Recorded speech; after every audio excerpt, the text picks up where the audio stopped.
Joined right out of high school. I think I had filled out my paperwork, had everything signed, all the interviews done when I was still 17 years old.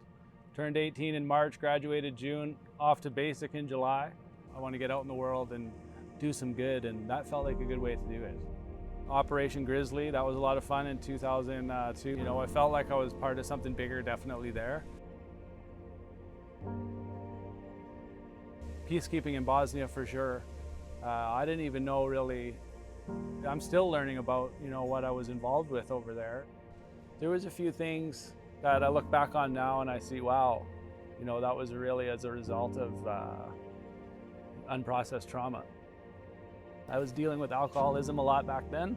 It was feeling like I just got back from peacekeeping. I was drunk and I was like, I need this right now. I didn't even really know anything was kind of off. We would drink together, and like, to be completely transparent, like, alcoholism also runs in my family. So I also enjoyed having a beverage. But it was, you know, maybe after about a year, I realized it was maybe a little more. I used alcohol as a coping mechanism, but I didn't really even know what coping mechanisms were back then. You know, I didn't have that emotional intelligence. So it just became too often. It was, if I wasn't drinking, I was thinking about drinking. It started with having to borrow money for a car payment, and then Richard went out with some friends and came back the next morning and found out that that money was gone because he went drinking. I was always finding opportunities to drink, and although I felt the demand of the family and the small children, it felt like I could balance it. I was not privy to the trauma that kind of was his base, who he was. I wasn't aware. Feeling helpless, that I couldn't give him what he needed to settle, to be calm. When he started drinking again, not knowing why I couldn't give him what alcohol could. Feeling like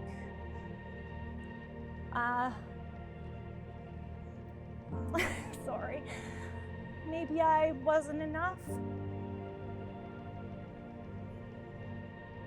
When you're so caught up, when your mind is so caught up in that, and you're dealing with that, you're often not, I wasn't really being attentive to her needs. She was really basing everything off of how I was doing.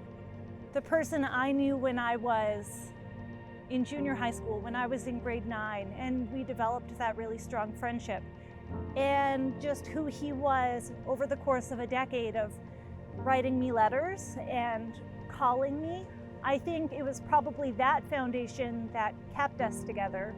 And had we not had that foundation, would we be sitting here right now?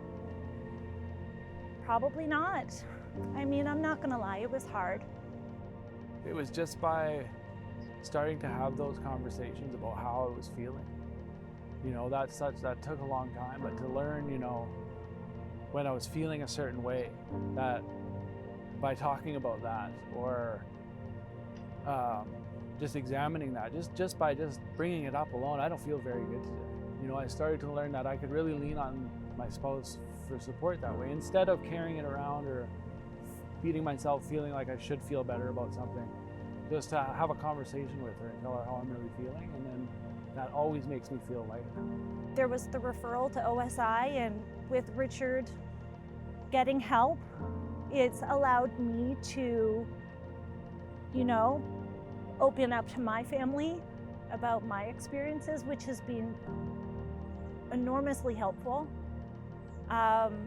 It's allowed me to open up to friends, talk about things I'd never shared with anybody in my life.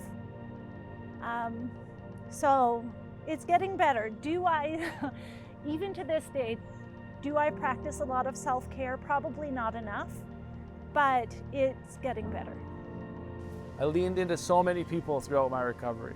Every chance I took of support, I leaned into it.